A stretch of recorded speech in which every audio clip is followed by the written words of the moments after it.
저는 좀 비행 청소년 시기를 거쳤어요. 그러면서 칼에 찔리는 사건도 있었고, 그러다가 나중에는 정신병원에 갔다가 예수님을 좀 알게 됐어요. 내가 사랑하는 하나님의 모습을 좀 나를 투영하는 경향들이 있죠. 내가 너희를 구원하리라 블라 블라 블라 뭐 이럴 것 같은데, 약간 이럴 것 같아요. 뭐 커피 뭐 이럴 것 같아요.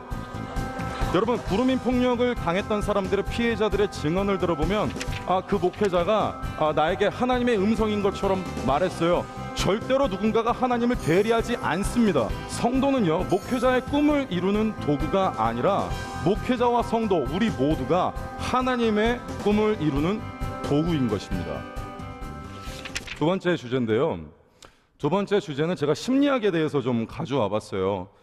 심리학으로 본 청소년 문제의 원인. 재밌겠죠? 예. 저는 이 심리학과 청소년 문제에 대해서 다룰 만한 어떤 일종의 자격 같은 것들이 있다고 생각해요. 첫 번째, 소년원을 출입한 지가 한 10년 정도 됐어요. 뭐 잘못해서 출입했다는 얘기가 아니라 그런 의미가 아니라 선교를 하기 위해서 10년 정도 출입을 했고, 지금은 소년원 퇴원생들이 오는 교회를 개척을 해서 2년 정도 운영을 하고 있습니다. 그리고 저는 공인된 음악심리치료사예요. 1040시간의 임상 시간을 지내고 공인된 자격을 보유하고 있습니다. 그래서 이 두 가지를 합쳐놓은 이 주제에 대해서 제가 다룰 만한 자격이 있다고 이렇게 말씀을 드리는 겁니다. 자, 여러분 혹시 우리나라의 청소년 재범률이 몇 프로인지 들어보셨어요? 청소년 범죄 재범률. 청소년 범죄 재범률. 경찰 기록상에 2018년도의 기록은 아직 없고요. 2017년도 초반에 나온 기록이 있는데, 이 기록을 보면 대한민국 청소년 범죄 재범률 40%예요. 그러니까 10명이 범죄를 짓잖아요. 그럼 40%가 재범을 한다는 거예요. 되게 많은 숫자죠. 과거 1970년도에 20%에 지나지 않았어요. 인구가 그렇게 많고 청소년 숫자가 많을 때에도 20%에 지나지 않던 재범률이 청소년 숫자가 작아진 지금에도 40%가 된다는 건 우리에게 충격적인 숫자가 아닐 수 없어요. 더 충격적이겠습니다. 재범이 40%거든요. 그 전체 재범자 중에 이종 재범이 43%입니다. 이종 재범 무슨 말이냐? 이번에는 얘가 절도를 했어요. 근데 다음에 재범을 하면 폭력이에요. 이번엔 폭력을 했어요. 다음에 재범을 했는데 강간이에요. 이게 어떤 의미를 주고 있냐면, 여러분 우리가 어른 범죄자들을 보면 추이가 비슷해요. 절도를 했으면 다음에 또 절도래요. 폭력을 했으면 또 폭력을 쓴다고. 근데 이 청소년 범죄는요, 추이를 알기가 매우 어렵다는 거예요. 왜냐면 이종 범죄, 다른 범죄가 많이 생기니까요. 그리고 또 한 가지, 전통적으로 우리가 편부모, 편모가정 아니면 부모가 없는 환경에 자란 아이들이 아마도 범죄를 일으킬 것이다 라고 생각하죠. 그렇죠? 근데 결과가 달라지고 있어요. 상관이 없어졌어요. 어떤 경우에는요, 부모가 양쪽이 다 있을 경우에 범죄 추이가 더 높아요. 이게 뭘 말하고 있을까요? 가정이 재구실을 못하고 있다는 얘기입니다. 가정이 재구실을 못하고 있다는 거예요. 저는 이러한 사실들을 알게 되면서 생각했어요. 단순히 처벌하는 것이 정말 능사일까? 그 이후에 어떤 방안들이 존재해야 되지 않을까? 그래서 저는 연구를 시작했어요. 제가 작성한 연구 논문의 주제는 이거였어요. 랩 중심 음악 치료가 소년원 퇴원생의 자기 표현력에 미치는 영향이 제 주제였습니다. 결과가 잘 나왔어요. 그것에 대해서 좀 말씀을 드리려고 합니다. 여러분, 우리가 생각해 보세요. 자존감이 낮을 때 범죄를 일으킬까요? 자존감이 높을 때 범죄를 일으킬까요? 낮을 때 일으킬 거라고 생각이 들죠, 보통. 자존감이 낮기 때문에 뭔가 이렇게 뭐 폭력적인 행동을 할 수도 있다 이렇게 생각을 하실 텐데, 저도 그랬어요. 그래서 제가 처음 이 연구를 진행할 때 자존감에 대해서 연구를 했어요. 근데 이상한 게 발견되는 거예요. 이상한 게 발견되는 게, 최근의 연구 동향을 살펴보면 자존감이 높아도 범죄를 일으켜요.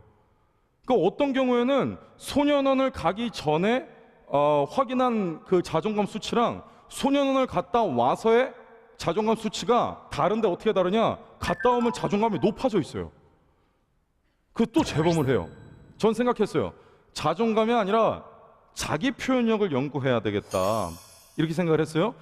그 이유에 대해서 지금 다 설명할 수는 없지만 자기 표현력에 대해서는 좀 설명을 드릴게요. 자기 표현력이 높은 사람, 어떤 사람 같으세요, 여러분?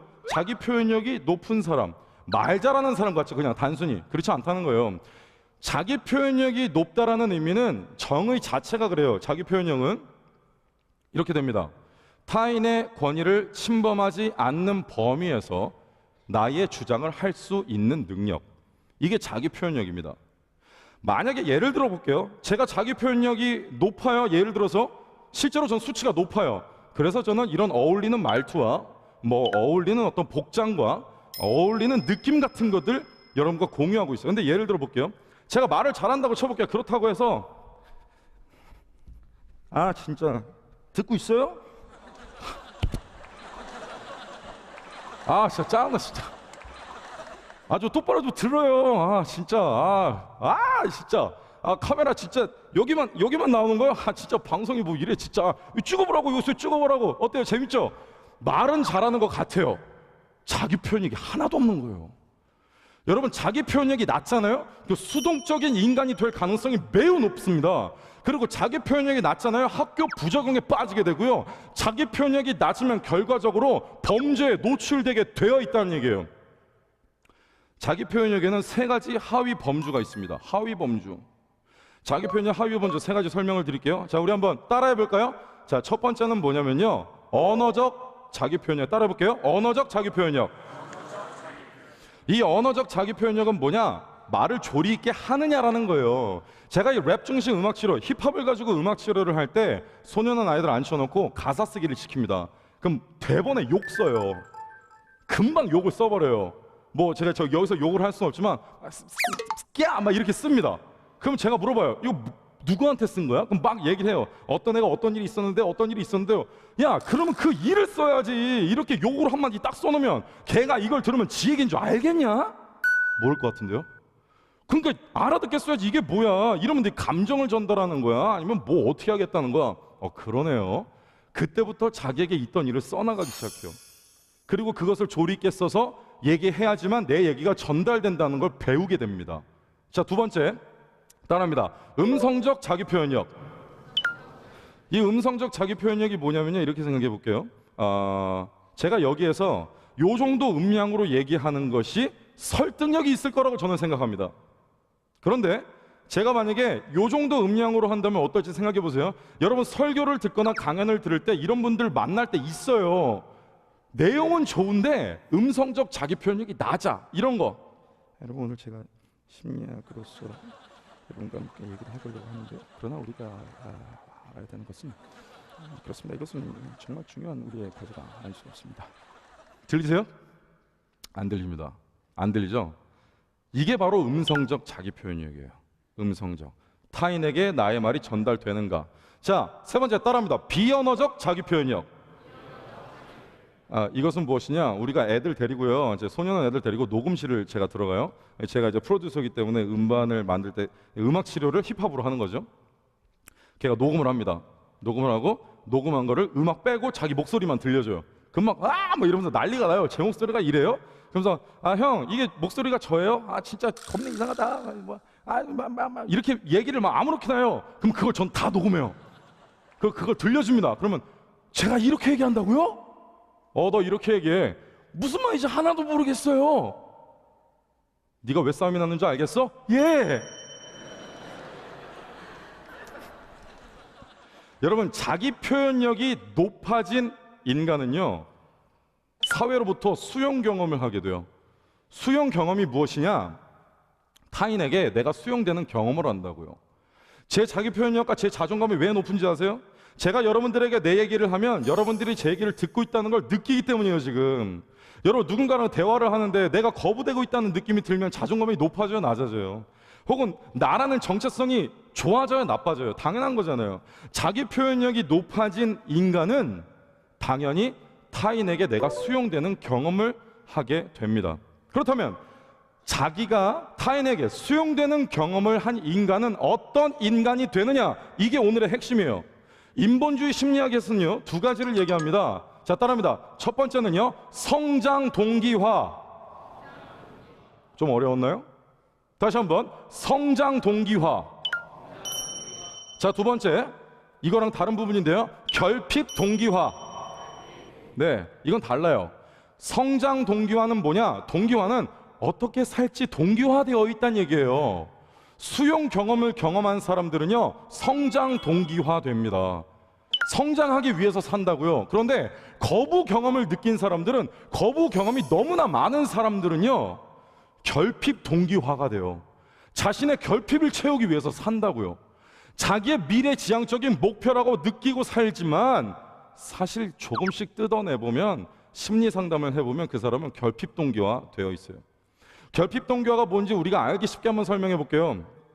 SNS에 돌아다니던 내용인데 이거 보셨는지 모르겠어요. 어떤 부자가 있었어요.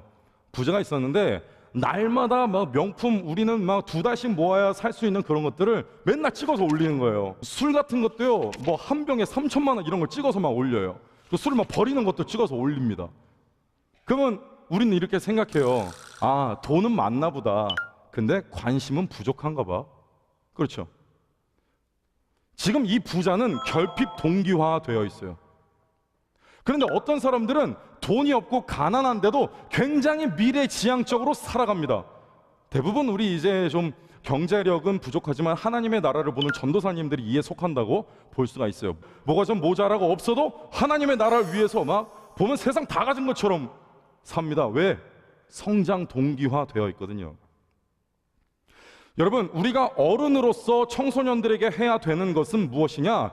단순한 처벌이 아니라 수용 경험을 통한 성장 동기화를 시키는 겁니다. 저는 소년원에 출입하고 소년원 퇴원생들을 만나는 선교사예요. 저에게 물어봅니다. 선교사님, 그러면 청소년 보호법 폐지돼야 되는 거예요? 아닌 거예요? 저의 소견이 뭔지는 제가 얘기할 수 없지만은, 여러분, 범죄는 처벌 받아야 됩니다. 꼭 받아야 됩니다. 무조건 받아야 됩니다. 어떻게 해서든 처벌 받아야 됩니다.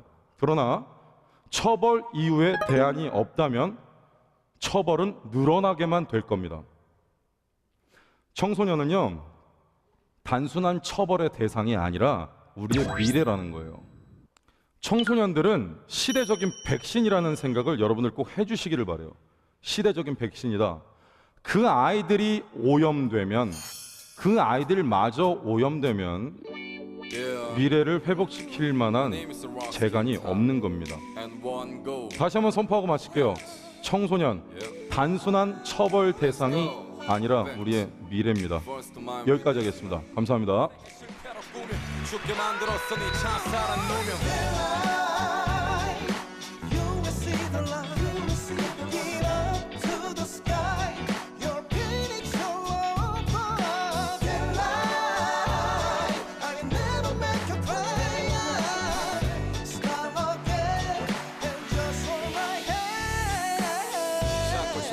강요하지 마요. 자꾸 기대한다고 애들 협박하지 마요. 학벌 외모 도포로 학연수 재력 좋은 차. 사람이 사는데 진짜 이게 다 필요한 걸까? 어른의 자격지심은 애들이 갚아. 왜 사춘기도 벅찬데 다들 숨가파대.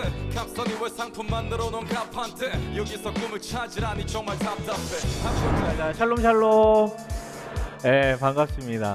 여러분, 개척교회 목사 아들이라고 하면 문화인의 상징인 손수건 같은 경우는 꺼내서 이제 닦으실 준비를 하셔야 돼요.